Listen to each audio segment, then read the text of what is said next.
Kompas Petang kembali, saya Cindy Permadi. Saudara Menteri Pertahanan Syafri Syamsuddin mengungkap Presiden Prabowo bertemu tokoh oposisi di Kertanegara pada Jumat lalu. Menanggapi soal nama tokoh oposisi yang disebut bertemu dengan Presiden Prabowo Subianto, Menteri Pertahanan Syafri Syamsuddin mengungkapkan jika tokoh-tokoh nasional itu telah menyatakan tidak ada lagi oposisi. Menhan Syafri juga menegaskan, dalam pertemuan, para tokoh yang hadir menyatakan jika sekarang adalah saatnya kedaulatan rakyat kembali.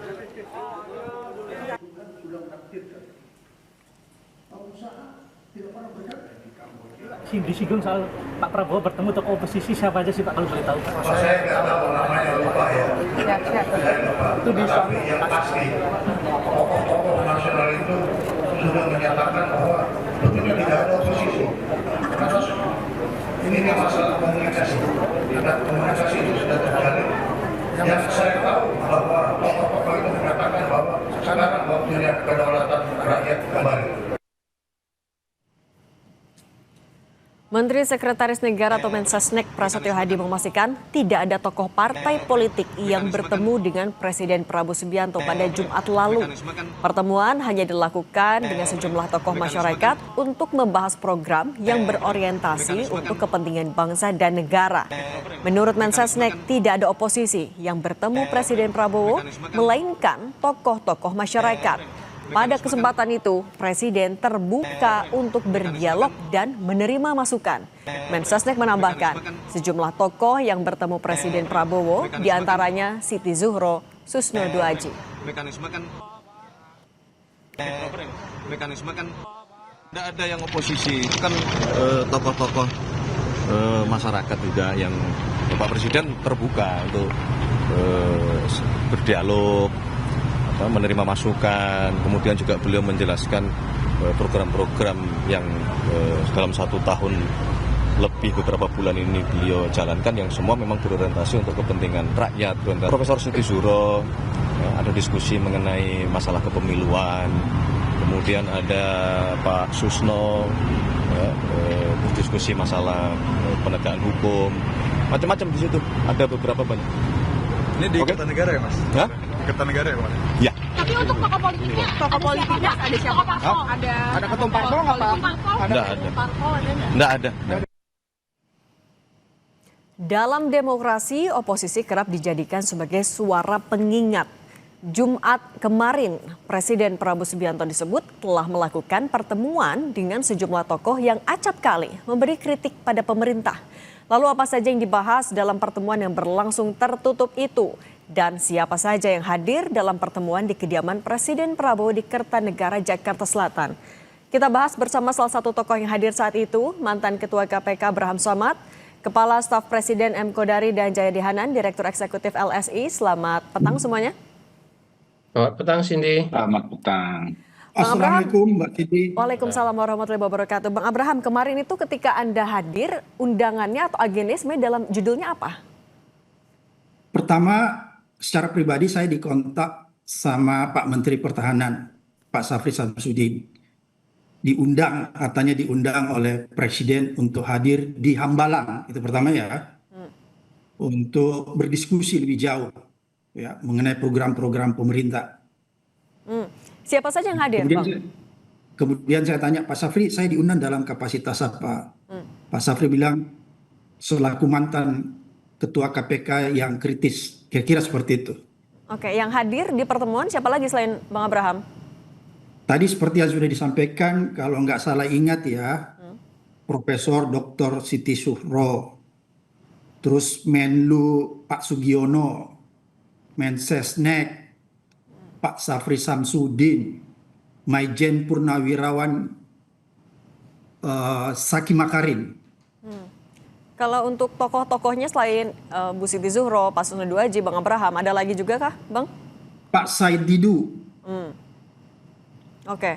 Dan itu pertemuan selama berapa jam? Jadi pertemuan itu diagendakan 4:30 ya.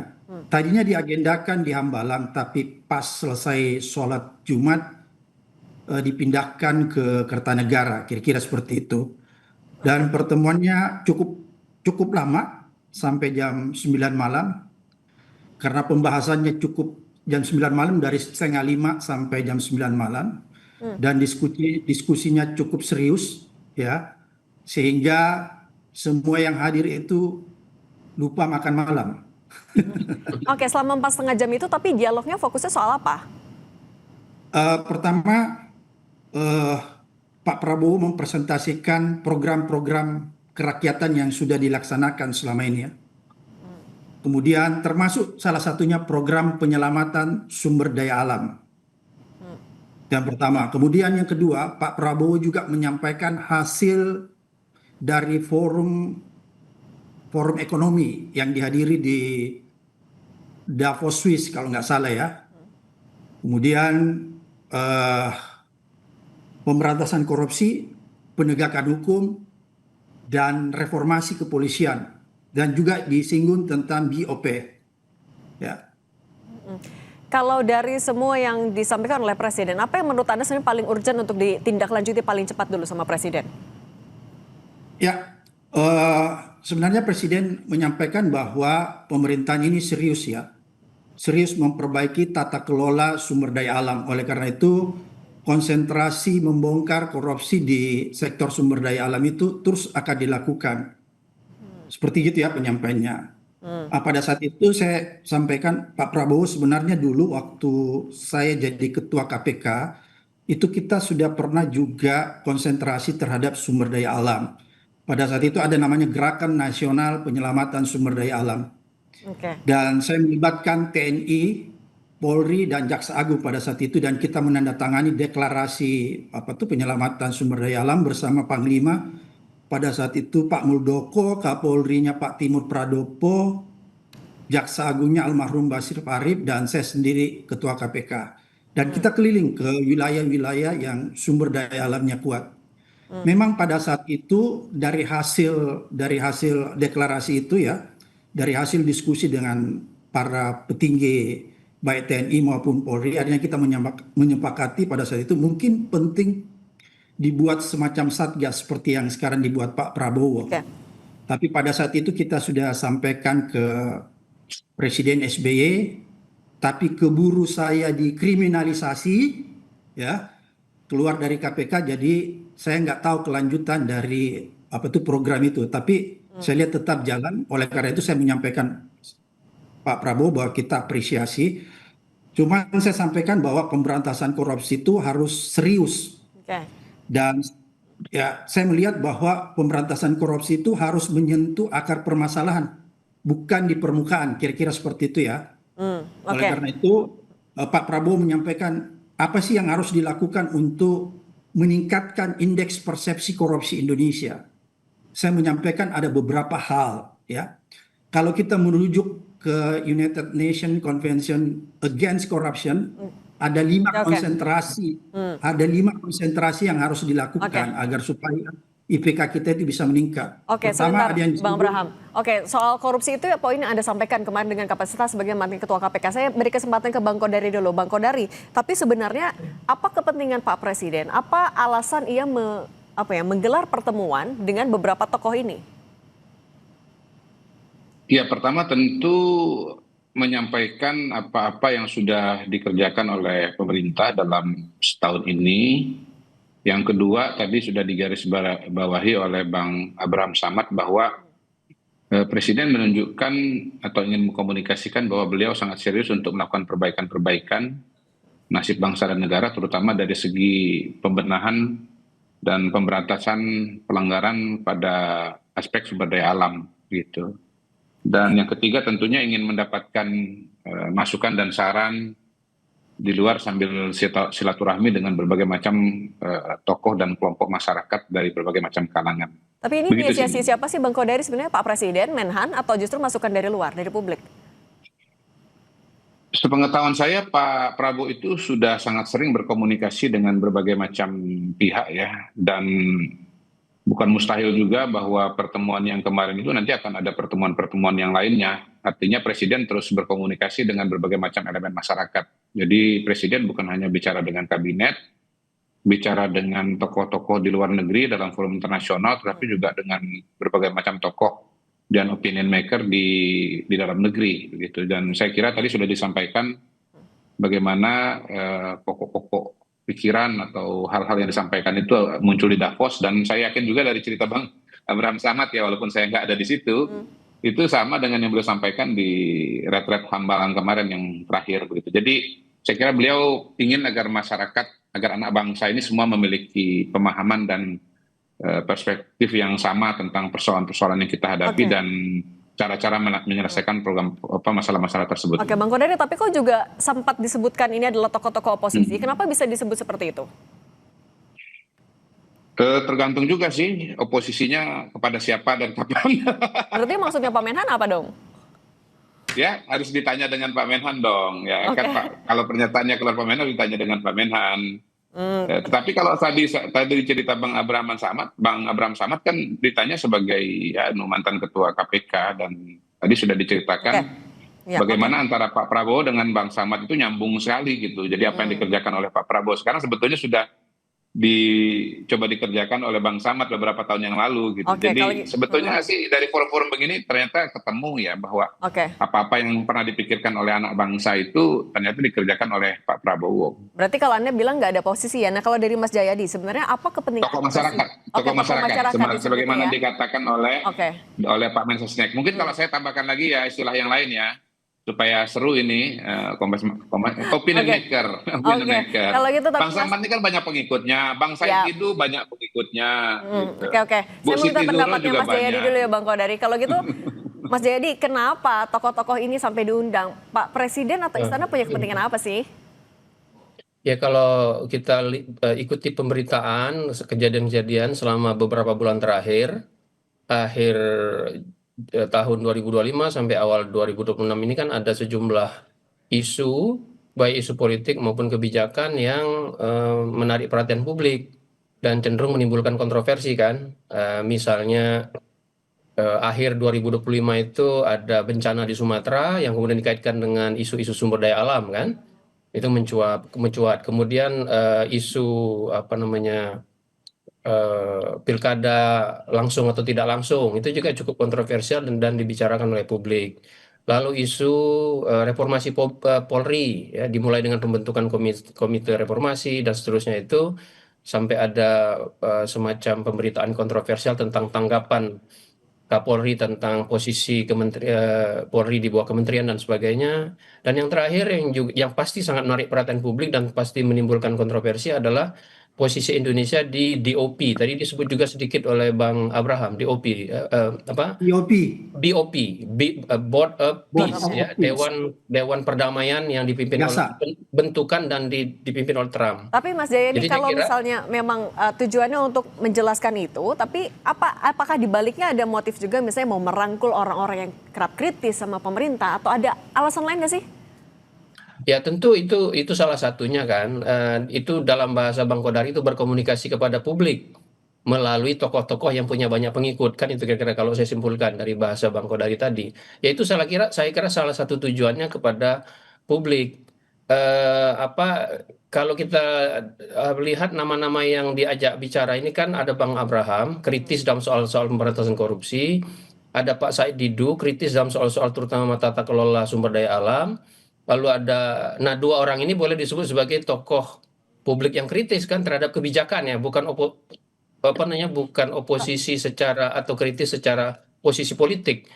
Tapi sudah cukup merepresentasikan kalau misalnya sebagai kritik dari masyarakat atau sebagai dalam tanda kutip tokoh oposisi, kalau tadi sempat disebut juga Pak Menhan, sudah merepresentasikan itu? Iya, pasti belum, karena kan ada banyak tokoh di publik kan yang bisa disebut kritis. Jadi mungkin Pak Prabowo merasa yang lebih penting dulu, yang lebih urgent dulu dengan yang mereka ini kan. Bu Siti Zuro mungkin ada kaitannya dengan soal kepemiluan, termasuk pilkada yang juga kontroversi. Kemudian Bang Abraham soal korupsi, Pak Said Didu soal sumber daya alam. Kemudian Pak Susno Doaji kan tidak bisa disebut sebagai tokoh kritis kan. Dia lebih ke orang yang cukup objektif melihat bagaimana reformasi Polri, dan dia punya pengetahuan yang sangat dalam karena pernah menjadi orang dalam gitu. Jadi ada nomor satu saya kira yang diinginkan oleh Presiden. Saya setuju dengan Bang Kodari tadi bahwa mungkin ada soal masukan kebijakan, itu satu. Oke. yang diperlukan, yang ingin dituju ya. Yang kedua adalah soal berkomunikasi kepada publik melalui tokoh-tokoh ini.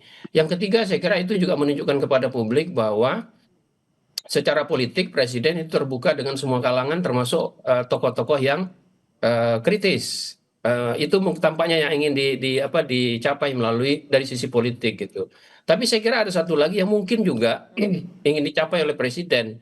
Saya ingat yang disampaikan oleh Pak Sapri ketika menyampaikan bahwa presiden bertemu dengan tokoh-tokoh oposisi itu tanda kutip adalah beliau menyatakan bisa jadi ada orang dari pihak pemerintahan yang juga tidak serius mengelola sumber daya alam itu sehingga kemudian mengakibatkan persoalan yang dialami sekarang. Itu artinya presiden ingin juga menunjukkan ke dalam bahwa presiden punya banyak cara untuk menegur atau serius menangani masalah ini, termasuk sinyal kepada internal birokrasi presiden sendiri agar betul-betul serius dalam menyelesaikan masalah-masalah yang menjadi kontroversi publik itu. Oke, kalau misalnya memang presiden membutuhkan masukan sebanyak-banyaknya juga termasuk dari luar, apakah Bang Kodari artinya presiden akan memanggil tokoh-tokoh kritis lain, termasuk kalau misalnya memang oposisi dari partai politik mungkin, tapi ditahan dulu, dijawab usai jeda. Tetap bersama kami di Kompas Petang. Kita lanjutkan dialog pertemuan Presiden Prabowo Subianto dengan sejumlah tokoh. Bang Abraham, kalau kemarin ketika pertemuan sebenarnya tapi seberapa bebas ruang dialog yang dibuka? Apakah tanya jawab itu bisa disampaikan secara luas, kemudian kritik juga Anda bisa menyampaikan dengan bebas? Oh iya bisa, dan saya lihat Pak Prabowo, Presiden Prabowo sangat happy dan dia langsung menyampaikan kepada kita bahwa dia tidak anti kritik. Jadi silahkan kritik di forum itu. Makanya kenapa sampai lama, karena kan masing-masing peserta itu menggunakan waktunya cukup lama, termasuk saya ya. Karena saya menyarankan bahwa kalau kita ingin meningkatkan indeks persepsi korupsi kita, maka ada 5 hal yang harus diperhatikan sesuai dengan amanah dari UNCIC, United Nations Convention Against Corruption. Pertama yaitu foreign bribery, yaitu penyuapan pejabat negeri asing. Kemudian yang kedua trading influence, ya, perdagangan pengaruh. Kemudian yang ketiga elite enrichment, yaitu peningkatan harta kekayaan penyelenggara negara dan aparat penegak hukum. Ini berkaitan dengan undang-undang perampasan aset yang akan dibuat kemudian. Dan yang keempat paling penting ada yang disebut commercial bribery, yaitu korupsi dan suap di sektor swasta. Dan yang terakhir saya bilang yang paling penting yaitu judicial corruption. Karena kita boleh menangkap semua menteri, boleh menangkap semua gubernur, boleh menangkap semua bupati. Tapi kalau kita tidak menyentuh yang namanya judicial corruption, yaitu korupsi di aparat penegak hukum, polisi, jaksa, dan pengadilan, maka jangan pernah berharap IPK kita itu menjadi baik. Bayangkan IPK kita sekarang itu buruk 37 ya. Karena dia cuma satu level dengan apa ini? 37 dari 100 ya Bang Abraham. Dan oke, tapi sebentar Bang Abraham, tapi juga Bang Kodari, kalau misalnya tadi sebenarnya kalau kata Bang Abraham, ruang dialog itu dibuka kok, kritik itu dibuka. Kalau setelah ini, siapa lagi yang mau diundang sama presiden? Mungkin oposisi dari partai politik juga akan diundang? Nanti semuanya masih dinamis ya, tapi intinya poinnya adalah bahwa Pak Prabowo sangat terbuka untuk dialog, termasuk juga mendengarkan kritik dan masukan dari berbagai macam kalangan, seperti yang sudah diceritakan oleh Bang Samad dan sudah dialami oleh teman-teman yang ketemu hari Jumat yang kemarin. Saya kira itu sih poin pokoknya. Ini dengan bisa siapa dibilang sedang dan merangkul kapan. tokoh-tokoh yang kritis juga nggak Bang? Atau mungkin memetakan potensi kritik?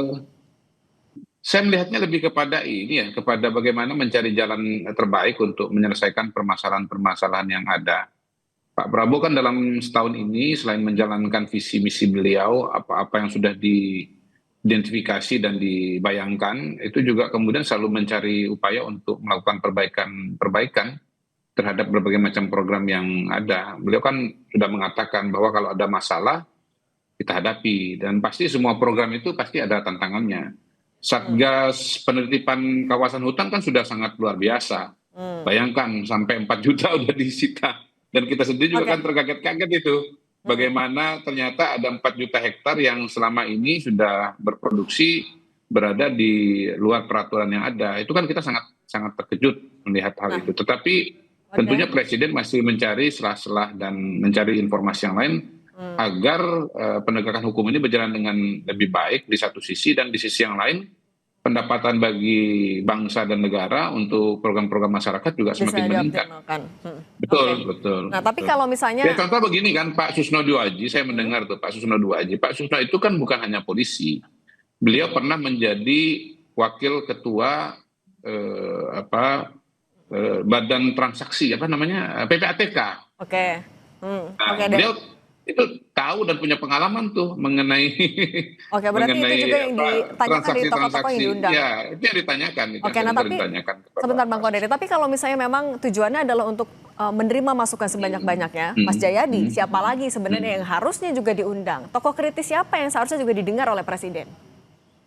Ya, saya kira banyak tinggal beredar itu di media massa tokoh-tokoh yang kritis kepada pemerintah ya di berbagai isu politik, isu pemilu, isu sumber daya alam juga, isu-isu apa namanya ekonomi dan seterusnya. Jadi kita semua bisa mengidentifikasinya. Ada banyak. Jadi saya kalau memang presiden betul-betul seperti yang kata Bang Kodari serius dan terbuka ya sangat baik untuk melakukan itu. Misalnya Tapi siapa Mas Jayadi? misal saya agak Atau susah misalnya nyebut harus nama karena sampai yang banyak. mantan lawan politiknya misalnya juga bisa diundang? saya aja yang menyebut Pak Jayadi Hanan misalnya. Saya aja yang menyebut. Pak Jayadi susah ngomong, saya yang menyebut Pak Jayadi. Kalau misalnya mantan lawan politik, misalkan yang juga atau yang sering mengkritik itu juga perlu sampai dipanggil nggak Mas Jayadi? Iya, iya, saya kira siapa aja yang penting ya apa namanya karena semuanya penting kan. Apalagi pemerintahan ini secara formal tidak punya oposisi kan. Secara formal ada koalisi pemerintahan, kekuatannya 81% di DPR. Ada 19% itu PDIP, tapi PDIP kan tidak menyatakan sebagai oposisi. PDIP itu adalah penyeimbang. Maka kemudian yang bersuara kritis secara terus-menerus, secara konsisten, itu biasanya adalah publik. Publik itu bisa dua, tokoh-tokoh publik, atau bahasa Bang Kodari opinion maker, antara lain, dan juga publik secara umum gitu. Oke. Nah kalau ini dibiarkan saja ya maka bisa jadi pemerintahan berhadapan secara vertikal dengan publik. Karena itu apa namanya alasannya apapun tujuannya mau merangkul, mau mengkooptasi, mau mendengarkan masukan, ya pemerintah Pak Presiden harus berusaha untuk menjangkau semua kelompok-kelompok masyarakat yang kritis karena kelompok-kelompok masyarakat yang kritis itu harus dimanai tidak berusaha menumbangkan pemerintahan. Mereka bersuara kritis karena melihat ada hal-hal yang berbeda yang harus dilakukan oleh pemerintahan ini. Dan Oke, saya Mas. boleh tambahkan, boleh Oke. saya tambahkan sedikit Mas Oke, Jaya. silakan. Kalau presiden sendiri yang berbicara, tentunya teman-teman ini kan nggak bisa untuk tidak percaya kan, karena ini tangan pertama beliau Tapi Bang sendiri Kodari, sebagai presiden yang menyampaikan. Yang kedua, beliau sendiri juga kan mendengarkan masukan dan saran. Artinya tidak melalui saringan sana sini begitu ada diskon-diskon dan seterusnya. Jadi ide dan gagasan dari Pak Abraham Samad, dari Pak Said Didu, dari Pak Susno itu langsung kepada beliau. Dan menurut saya itu luar biasa sebagai sebuah proses penajaman dan membuat apa yang sudah dikerjakan menjadi lebih baik lagi. Dan saya kira teman-teman kemudian juga menjadi paham, oh ya itu yang dikerjakan presiden. Itu penting sekali kan untuk menyamakan persepsi ya. Jangan sampai dipikir A padahal sebetulnya B begitu. Jadi sebetulnya antara Pak Samad dengan Pak Said Didu dengan Pak Prabowo sebetulnya udah punya pikiran sama dan mengerjakan hal yang sama. Tapi Bang Kodari kalau kita melihat dari waktu diselenggarakannya, sebenarnya ada faktor pemantiknya nggak? Apakah karena ada berbagai isu yang sedang bergulir, jadi keresahan Pak Presiden juga sehingga butuh mendengarkan masukan dari luar atau seperti apa sih? Kalau pengalaman saya sebagai pengamat politik dan sebagai KSP, isu itu ada terus. Berarti apa dong alasannya kemarin? Bicara bangsa dan negara. Iya memang kalaupun ada ini harus dicari. Beliau ini sudah setahun, ya kurang lebih setahun di pemerintahan, sudah cukup banyak hal yang dikerjakan, sudah ada hasilnya. Itu sebabnya beliau tahun lalu itu nggak ke Davos, karena saya baru terpilih, saya mau ceritain apa? Nggak ada yang mau diceritakan, nggak ada yang mau didiskusikan, nggak ada yang mau dibahas, nggak ada yang mau dipertajam. Tapi tahun ini ke Davos, kenapa? Karena sudah ada yang dikerjakan, sudah ada yang bisa dilaporkan. Dan sudah bisa dilihat kemajuan-kemajuan termasuk juga koreksi-koreksi yang perlu dilakukan. Saya kira itu kalaupun misalnya mau dicari konteksnya kenapa sekarang ketemu dengan teman-teman ini Mbak Cindy, Iya, Bang Abraham. Mbak Cindy, Ya. ada yang penting dalam pertemuan itu ketika Pak Susno membicarakan tentang reformasi kepolisian ya. Akhirnya forum itu kelihatannya sepakat semua ya, sepakat teman-teman yang diundang bahwa reformasi kepolisian itu harus terus berjalan. Dan reformasi kepolisian itu baru nyata ketika ada pergantian pucuk pimpinan Kapolri. Itu berkembang dalam diskusi itu sehingga Pak Susno, teman-teman semua menyatakan bahwa kalau tidak ada pergantian di pucuk pimpinan Polri, maka boleh dikatakan reformasi kepolisian itu berjalan setengah-setengah. Itu yang pertama.